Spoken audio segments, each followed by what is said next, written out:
piadege prasasat kaya jambe sinikar hangasta wujuding Kyai Kalpataru Dewa Daru Jaya Daru Trasewa Tapalembu niku sing diarani niku Kemanggi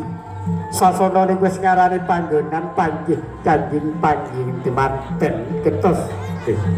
tindakipun penganten kakung ingkang mangter tejane sak sada lanang gedhene sedangu sekedak ada menika tindakipun pun Bagus Dimas Sugiyarto kadheraken rombongan ibu ugi sinadya Bagus kekalih Hangasta saking kata biar nggih katawis galebyar calorot busanane sang penganten kakung ngagem lati runcing sak driji gedhene anglaket wonten ing jangga nambah sang peki ing pinanganten kakung saya dangu cedhak dangu ngalela basan wis cedhak plakune kaya den gawe-gawe iki sak pecak mangu sak tindak kendel manoleh pangiwa datan mangereng kadung arep asem pambagyo dateng para tamu nggih Tepapake ngadicara sak lajengipun inggih menika kang dipun wastani tuker kembar mayang nggih Pak nggih kembar niku wis ngarani loro nggih monggo mayang niku ati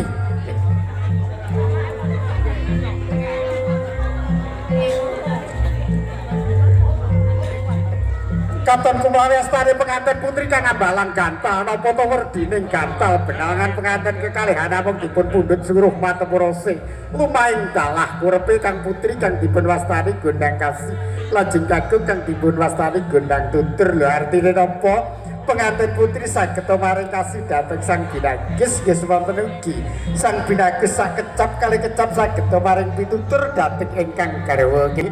Bapak ngadicara sak lajengipun kedhaga sing wis isine dipun jinawataken kaliyan ingkang Ibu Pranoto Adibusana nggih Ibu Pangabdi Sarirmu Bismillahirrahmanirrahim ingsun lanang sejati kang kawasa nikah sadurunge ginep tampanana sira wong wadon sejati Sri kawin sampurna kelawan kodrat ingsun ya kodrating Gusti kang Maha Suci saksine Allah syahid Allah asyhadu alla ilaha illallah wa asyhadu anna Muhammadar Rasulullah ingsun suci sira ya suci Allah kang ngawinake Muhammad wali ingsun Jibril saksine ingsun johar awal masjid ingsun ngawinake supaya sajroning Adam lan Hawa ingkang Ibu Pranoto Adibusana nggih sampun paripurna anggenipun nyuwun donga saking asane Gusti kang murbeng lan Ibu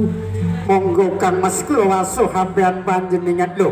iki maksude ngopo to wong ayu menika katresnanipun ingkang garwa Kang Mas awet pucuke samparan ngantos pucuke rekpo kejawi Kang Mas Dimas ingkang tansah kula tresnani adi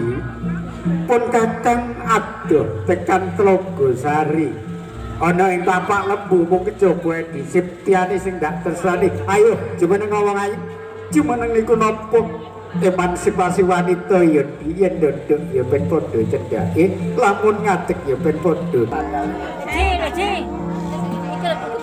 ingkang romanggenipun nuntun kautaman dhatengan praja doning kabeh para kawula ya nggih alon pangandikane paringkang penganten saringin gingestaken dawuh paringkang Rama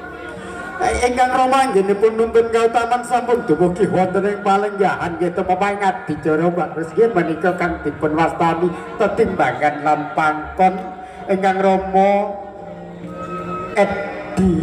Wirata Hamangku dhatengan praja pinenganten kekalih putra pinenganten kakung dipun pangku wonten pupu ingkang kanan